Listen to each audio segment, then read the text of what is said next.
मग परमात्म्यासाठी जो देह अर्पण करतो त्याला संत म्हणलं जातं. मातीसाठी, स्वराज्यासाठी, जनहितासाठी जो प्राण अर्पण करतो त्याला शूरविरुद्ध असं म्हणलं जातं. शूरविरुद्ध असं म्हणलं जातं. काही काळापूर्वी, काही वर्षापूर्वी घडलेली घटना आहे. मध्यरात्रीची वेळ, मध्यरात्रीच्या सुमारास माझे राजे मान खाली घालून तेव्हा विचार करत बसले होते. तेवढ्यात एका मावळ्याला राहुलं नाही आणि तो म्हणाला, राजा काय झालंय? काही नाही असं. राजा या मावळ्यामध्ये लढणारा मी एक सामान्य मावळा असं म्हणतात. माणसाने बोललं की माणसाचं मन मोकळं होतं. राजा बोला, अरे सिद्धीजवळचा वेडा पडलाय, ताजी बोलणी करावी की नाही करावी याचा विचार करतोय. राजा काही अडचण? अरे शत्रूकडे सैन्य जास्त आहे, माझ्याकडे कमी आहे. मुठभर मावळ्या घेऊन जर लढायला गेलो तर परिचय निश्चितच आहे. जावं की नाही जावं याचा विचार करतोय. राजा सिद्धीला निरोप द्या आणि म्हणावं की छत्रपती शिवाजीराजे तहाची बोलणी करण्यासाठी येत आहे. तयारी चालू करा. सिद्धीकडे निरोप गेला. पाठवा रे निरोप. राजकारणी लोक दुसऱ्याचा ऐकून कधी निर्णय घेत नाही, पण दुसऱ्याचा ऐकून निर्णय घेणारा माझा राजा होता. म्हणूनच तो छत्रपती होता. दोन पालख्या सज्ज झाल्या. एका पालखीमध्ये शिवराय बसले, एक पालखी रिकामीच. अर्ध्या रस्त्यात आले, अर्ध्या रस्त्यात एकाच पालख्या थांबल्या. पालख्या का थांबल्या म्हणून शिवराय पालखीच्या खाली उतरले आणि त्यांच्या पुढे जो उभा होता ना मंडळी, त्याचं नाव होतं शिवा काशीद. शिवा आपण का थांबलो? काही अडचण, काही संकट? कसलीही अडचण नाही, कसलाही संकट नाही. अरे कसलीही अडचण नाही, कसलाही संकट नाही. मग आपण का थांबलो? राजा मगाशी तुमची चर्चा लपून ऐकली. काय ऐकलंस? राजा त्या मावळ्याला माफ करा. राजा त्या मावळ्याला माफ करा. राजा तुमच्यासारखा दिसणारा कुणीतरी हवाय. राजा तुमचे कपडे, तुमचे अधिकार, तुमचे नागरिक त्या मावळ्यावर ध्यान करायला द्या. राजा द्या. अरे म्हणणं काय आहे तुमचं? राजा आजपर्यंत स्वराज्याच्या लढाईमध्ये सामान्य मावळा म्हणून लढत आलं, पण आता छत्रपती राजा म्हणून लढायचं. संधी मिळाली या मावळ्याला. अरे गेलास ना तर वापस येशील माहित नाही. राजा आता माघार घ्यायची नाही. डोक्यावरती टोप ठेवला, अंगावरती पोशाख चढवला आणि कपाळी सुगंध लावला आणि राजा झाला.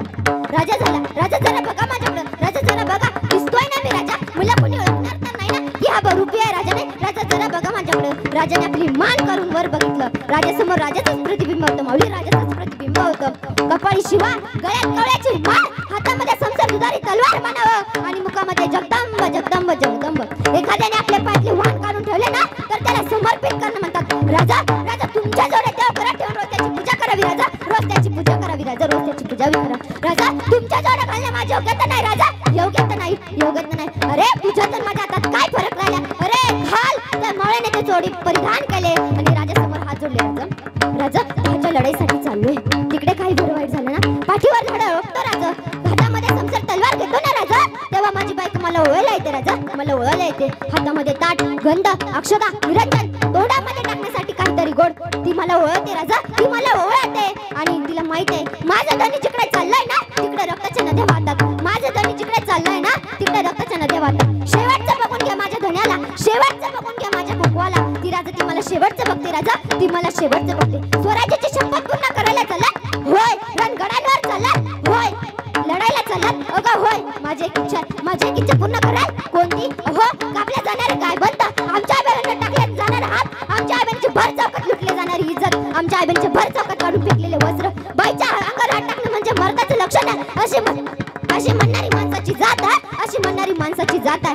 राजा तुमच्या राजाने हिंदवी स्वराज्य निर्माण करण्याची शपथ घेतली आहे ना, मग कसे दिसतात तो तुमचे राजे? कसे आहे तो तुमचे राजे? त्या राजाला मला एकदा बघायचं, मला बघायला मिळेल. त्या दैवताला मला एकदा बघायचं, त्या दैवताचं मला एकदा दर्शन घ्यायचंय. मला माहित होतं माझी बायको तिकडे येऊ शकणार नाही, म्हणून मी तिला सांगितलं माझ्याकडे बघ. माझे डोळे, माझे कान, माझा नाक, माझं तोंड, माझी छाती, सगळं काही त्या राजासारखं आहे. राजा तिला खोटं वाटलं.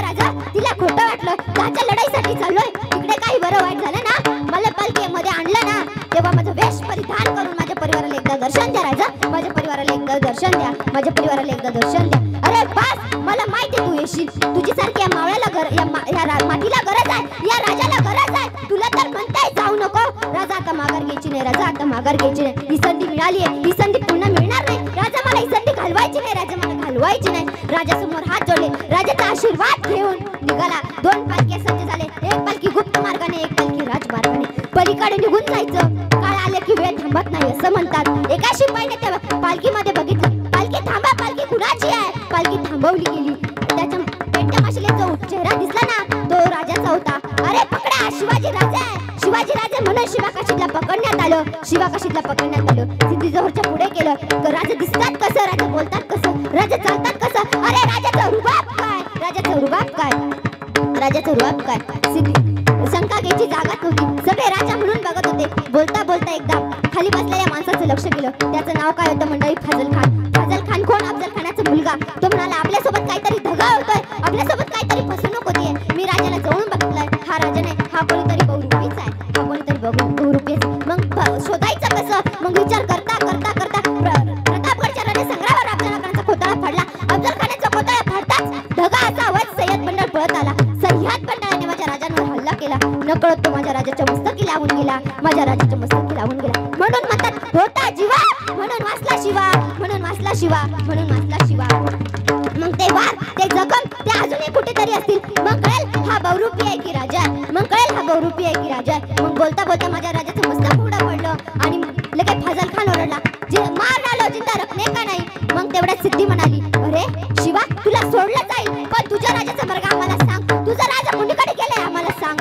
या जीवात जीव आहे तोपर्यंत माझा राजा कुणीकडे गेले सांगणार नाही, माझा राजा कुणीकडे गेले सांगणार नाही. अरे तुम्ही काय स्वराज्य स्वराज्य करतात, अरे काय माती माती करतात, काय माती माती करतात. तुझ्या राजाचा वर्ग आम्हाला सांग, आम्हाला सांग. तो म्हणाला या जीवात जीव आहे तोपर्यंत सांगणार नाही, या जीवात जीव आहे तोपर्यंत सांगणार नाही, सांगणार. माझ्यासारखे लाख मावळे लागले तरी चालतील, पण लाखाचा पशुगंध जगलाच पाहिजे, जगलाच पाहिजे. वार करा, सपासप वार केले. रक्त सगळीकडे रक्त रक्त झालं, सगळीकडे रक्ताच्या थारोळ्या पडलेला शिवा, शरीराचे चिंता चिंता झालेला शिवा, शिवा खाली पडलेला शिवा सैन्यांना बघवला नाही. म्हणून त्यांनी त्यांच्या माना वळवल्या. माना वळताच शिवा करकटला. जे अवलादी लायकी आहे का तुमच्या मावळ्याची रक्त बघायची? लायकी आहे काय मावळ्याचं रक्त बघायची? लायकी आहे का? आणि चालला त्या राजाला जिंकवायला, चालला त्या स्वराज्य बळकायला.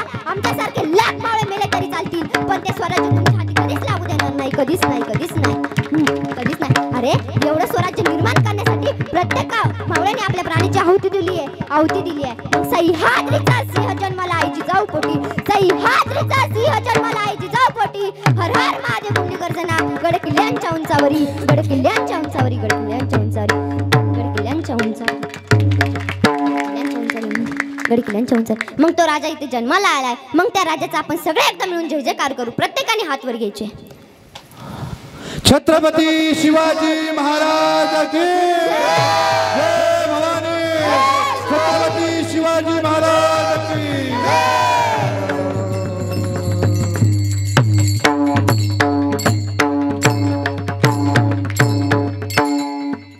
देवाने भक्ताच्या कामात कुठली लाज धरत नाही.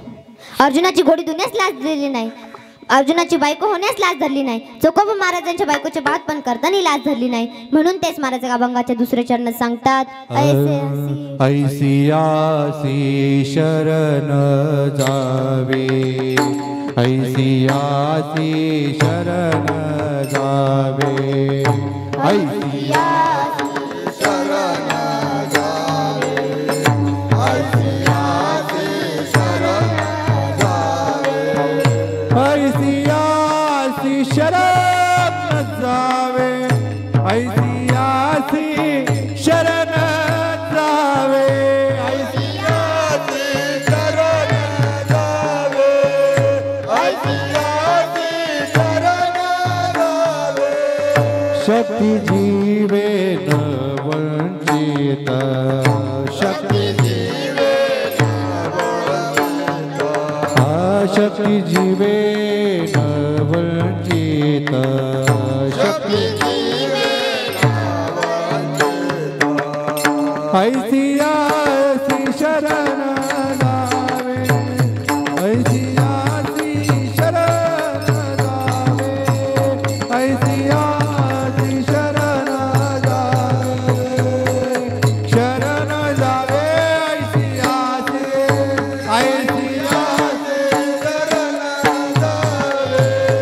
ऐसी आसी शरण जावे, ऐसी आसी शरण जावे, ऐसी आसी शरण जावे, ऐसी आसी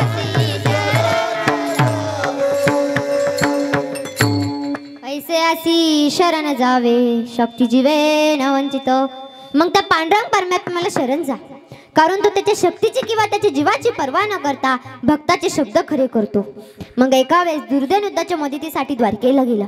श्रीकृष्ण परमात्मा झोपलेले पाहून तो त्यांच्या पायथ्या उशापाशी जाऊन बसला. काही वेळातच अर्जुन आला. अर्जुनाने देवाला झोपलेले पाहून तो त्यांच्या पायथ्याशी जाऊन बसला.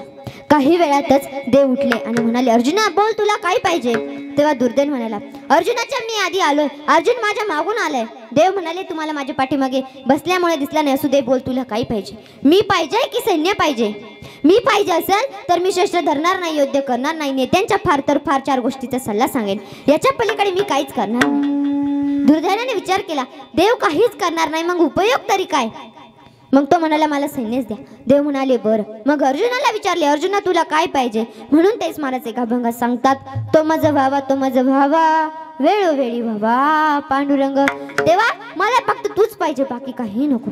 अर्जुना, मी शस्त्र धरणार नाही, योद्धा करणार नाही, नेत्यांच्या फार तर फार 4 गोष्टीचा सल्ला सांगेन, याच्या पलीकडे मी काहीच करणार नाही. अर्जुन म्हणाला, देव मला मान्य आहे, तुम्ही सांगाल तसे मला मान्य आहे. दुसऱ्या दिवशी युद्धाला सुरुवात झाली. कौरवाचे फटाफट सैन्य मरू लागले, पांडवाचं एकही मेलं नाही. तेव्हा दुर्योधन म्हणाला, पितामहा, अन्न आमचे खाता, मात्र संरक्षण पांडवाचे करतात. तेव्हा भीष्माचार्यांना राग आला आणि ते म्हणाले, मी निष्पांडव पृथ्वी करीन अशी प्रतिज्ञा केली. ती साध्या सुध्या माणसाची प्रतिज्ञा नव्हती, तर ती भीष्माचार्यांची प्रतिज्ञा होती. ती भीष्माचार्यांची प्रतिज्ञा होती. तेव्हा अर्जुनाला काळजी, तेव्हा श्रीकृष्ण परमात्म्याला काळजी पडली की आपला देव वाचले पाहिजे, आपले पांडव वाचले पाहिजे, आपले पांडव वाचले पाहिजे. तेव्हा श्रीकृष्ण परमात्मा पांडवाच्या राहुटीत गेले. द्रौपदीला म्हणाले, द्रौपदी उठ, आता झोपून जमणार नाही, आत्ताच्या आत्ता आपल्याला या क्षणी भीष्माचार्याकडे जायचे, मी सांगतो तसे करा. तुमच्या चपला माझ्याकडे ठेवा आणि जाताना बांगडींचा आवाज करा.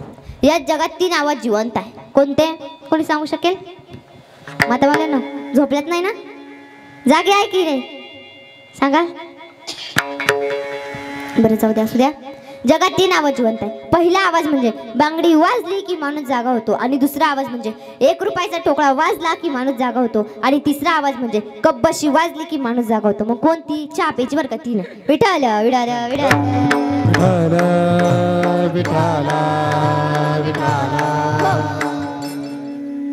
मग सांगितल्याप्रमाणे द्रौपदी आत गेल्या. मग सांगण्याचं तात्पर्य एवढंच आहे, द्रौपदी आत गेला. मग श्रीकृष्ण परमात्मा द्रौपदीच्या झपल्या घेऊन काय करतात, म्हणून तेच महाराज एका अभंग सांगतात, संताच्या पादुका घेऊन मोचे खांदी, हाती टाळगुंडी नाचिन पुढे. सांगितल्याप्रमाणे द्रौपदी आत गेल्या. भीष्माचार्यांचं दर्शन घेताना बांगडीचा आवाज केला. भीष्माचार्याने बांगडीचा आवाज ऐकून अष्टपुत्र सौभाग्यवती भवा असा आशीर्वाद दिला. अष्टपुत्र सौभाग्यवती भवा असा आशीर्वाद दिला. तेवढ्यात द्रौपदी म्हणाली, हा आशीर्वाद या जन्माचा की पुढच्या जन्माचा? तेव्हा भीष्माचार्य म्हणाले, कोण तू? द्रौपदी. द्रौपदी म्हणाली, मी आहे पितामहा, मी आहे द्रौपदी, मी द्रौपदी आहे. तुला एवढ्या रात्री कोणी आणले? ती म्हणाली, माझ्या बरोबर माझा जोडी राखे हुजा नावाचा नोकर सुद्धा आला. चल मग मला दाखव. भीष्माचार्य मागे आणि द्रौपदी उपडे. वसुदेवम सुतम देवम कौशचारुन मर्दनम देवकी परमानंदम कृष्ण वंदे जगद्गुरु. असा असणारा जगाचा जनतेचा श्रीकृष्ण परमात्मा अंगावरती घोंगडी घेऊन बसलेले होते. तेवढ्यात भीष्माचार्याने अशी जोरात अंगावरची घोंगडी ओढली, श्रीकृष्ण परमात्म्याच्या काकीतून द्रौपदीच्या चपला खाली पडल्या. विठ्ठल विडाल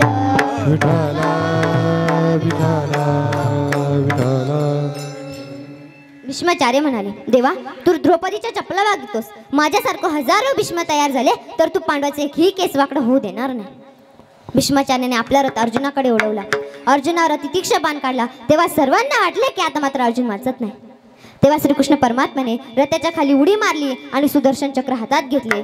तेवढ्यात भीष्माचार्य म्हणाला, देवा, तुम्ही प्रतिज्ञा केली होतीस की मी शस्त्र धरणार नाही, योद्धा करणार नाही, नेत्याच्या फार तर फार 4 गोष्टीचा सल्ला सांगेन. मग तुम्ही तुमची प्रतिज्ञा मोडली. म्हणून तेच महाराज अभंगाच्या 3ऱ्या चरणात सांगतात, भीष्मपण केला